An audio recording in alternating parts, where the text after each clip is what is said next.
Hello, welcome back to the James Ramblin' Reviews. I know I had a community tab post where I said there won't be any James Ramblin' show about James Ramblin' Reviews because I'm not seeing Avatar this week. But it turns out that today I saw Avatar: The Way of Water, and I'm gonna be cutting straight to the point with my thoughts on Avatar: The Way of Water. There is definitely that, but I should definitely bring into context how I felt about the first movie. So the thing is with Avatar, the first movie, is that it was a movie that came out in 2009. It was 13 years ago, right? It was a movie. I was like, it doesn't stand out to me. You know, I've seen this movie. It doesn't stand out to me. It's not a movie I recall being my favourite. Then I rewatch it. I get hyped for Avatar: The Way of Water, and it holds up. It is visually stunning and all of that, and it pulls you into the world of Pandora and all of that stuff and stuff like that. So going into Avatar: The Way of Water, I had a positive. My mindset went from 13 years later, everyone else is just gonna forget about the movie and no one's gonna care about Avatar: The Way of Water anymore. Went from that to being I'm so hyped about this movie and all the positive reviews I was hearing, it drew me to the movie. So when I got to see this movie, I had 3D glasses. Right, I'll actually grab them. Hold on a second. So I had the 3D glasses. I saw the film in 3D. You should see the film in 3D because the visuals are stunning, right? But I've heard those things about when you put the visuals to the side, the movie is just bland and boring and nothing else. Well. Avatar: The Way of Water has relatable messages about family. Jake Sully in Avatar: The Way of Water basically has to protect his family. They meet the Water Tribe, but you do still get a reminder of the Sky People. What they were collecting the minerals in the first movie, and they were trying to attack it. You get all that. They're in the forest for about an hour, but it was just so enthralling and engaging that in my opinion, it was not dragging on whatsoever. And then when you get to the Water Tribe, you learn about this, and they're adapting with the other culture. And sure, there's cliches about this movie. Never give up. Protect your family. Do whatever it takes. Defeat the bad guy. There's all of that stuff. But the movie is insanely good, and there was points in this film where I was just wowed. So I was having my 3D glasses on, right? I was just watching and I was like, wow. The water visuals, the way you just seen the water going out, you seen all the water stuff in the water, and when you had the 3D glass on, it was like you were right there next to it, and it was just enthralling. I just can't stress that enough that this is an absolutely enthralling movie, and James Cameron is known for these blockbuster hits because Avatar, the first movie, made so many dollars at the box office. It's one of the highest grossing movies ever. And I'm glad that I just forgot about this idea that what if Avatar, if the first movie doesn't make as much as the second, you put all that stuff to the side, you put the box office to the side, and you just get a flashback to when movies were so fun, dumb and entertaining, and all that stuff.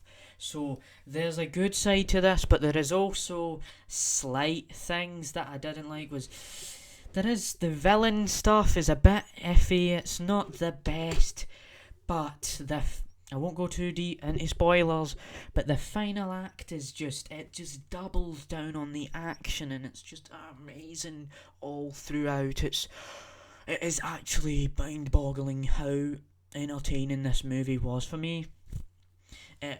And there's also this character called Spider, and I was hearing these things like, Spider is so bad and annoying and but he's actually alright in the movie. He's not the best part, but he's not the worst part either.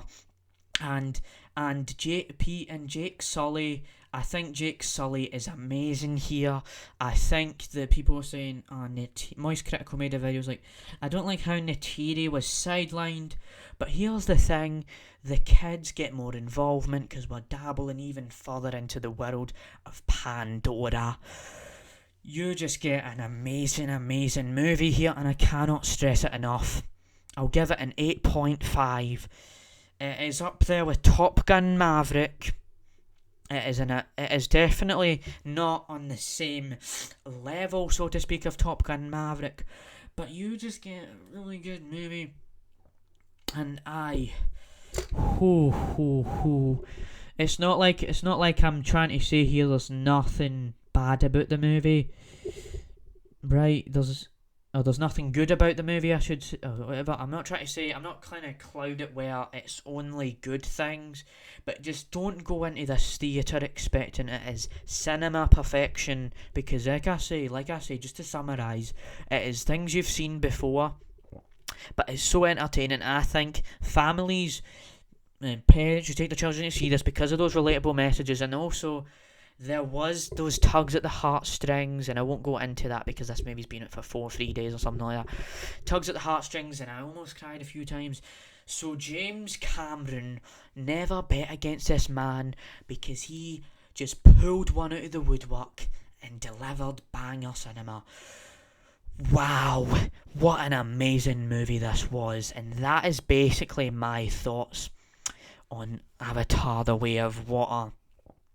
It is just amazing. Never bet against James Cameron, and that's my thoughts here. So yeah, so we might do a top 5 best and worst of 2022. This movie is better than Black Adam as well, I have to say that. It's better than Thor: Love and Thunder, Black Panther: Wakanda Forever. If Black Panther: Wakanda Forever was the drag, and that actually had water people in it with Namor, and he's a water guy, that was the drag. This was not a drag.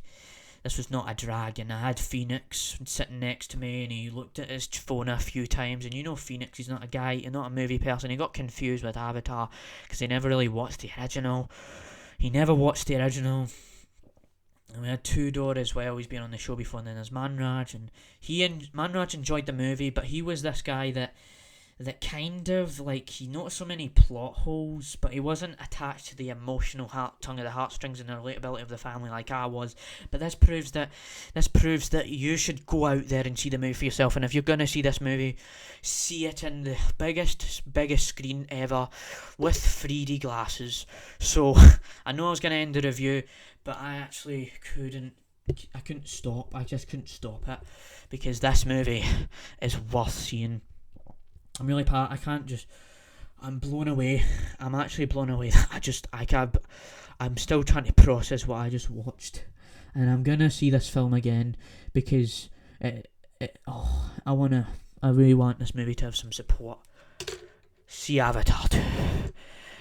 Oh my god. Wow.